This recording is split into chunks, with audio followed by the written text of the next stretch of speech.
New Orleans is full of history, and right now I'm heading to a place that had a huge impact.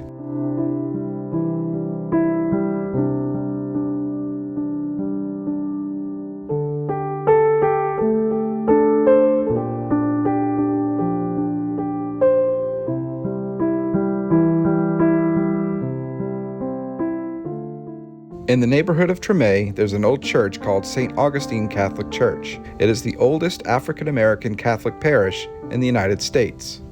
In the 1830s, then Bishop Antoine Blanc, who would go on to be New Orleans' first archbishop, gave permission to the free people of color to build a church on a property donated by the Ursuline sisters. The only condition was to name the church after their patron saint, St. Augustine. So in 1841, St. Augustine Catholic Church was built. The church would be the first place of worship where slaves, free people of color, and white people would all sit and worship together. Well, somewhat.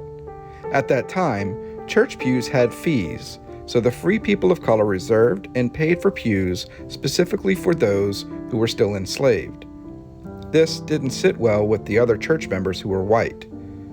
During this period, the church congregation was considered the most integrated in the country.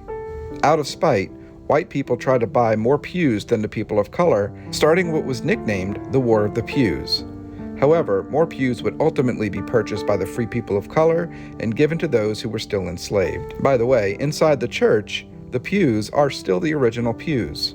There have been several important parishioners out of this church since its beginning, two of which were famous civil rights activists, Homer Plessy and A.P. Touro.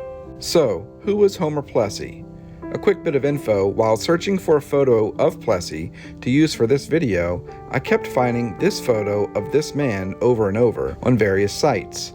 Most of them in fact say this is Plessy, but actually, thanks to Mike Scott of Nola.com and his research, this is actually Louisiana's 24th governor, PBS Pinchback, who has his own interesting history, which you can check out in the link in the description below. There is no known photo of Homer Plessy in existence. Homer Plessy is of course known for buying a train ticket and sitting in the whites only section, refusing to leave, then being arrested for it, which went to court as Plessy versus Ferguson. After losing there, it went to the Supreme Court and failed, thus starting the separate but equal doctrine and solidifying the Jim Crow era of laws, which would continue the discrimination of people of color. Interesting fact, back in 2022, Plessy was officially posthumously pardoned by Louisiana Governor John Bel Edwards.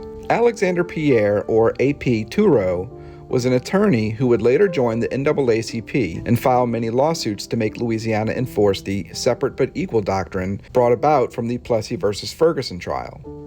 In the 1940s and 50s, he would continue fighting to end segregation altogether. He would ultimately file a lawsuit against the LSU Board of Directors and the Orleans Parish School Board, which would ultimately result in the desegregation of LSU and the Orleans Parish School District. Out in front of the church, they have a very special monument. This is the tomb of the unknown slave. This monument, which features shackles and a ball and chain hanging from an iron cross, honors all of the unknown enslaved people who died during the slave trade. It was put here in 2004 and was inspired by the unmarked graves that have been found in the city and surrounding areas over the years. It's even believed that under this monument and around this area, there are unmarked graves with the remains of slaves that were used as labor in this area. There is a plaque on the side of the church that reads, "The Tomb of the Unknown Slave. On this October 30th, 2004, we, the faith community of St. Augustine Catholic Church, dedicate this shrine consisting of grave crosses, chains, and shackles to the memory of the nameless, faceless, turfless Africans who met an untimely death in Faubourg Treme.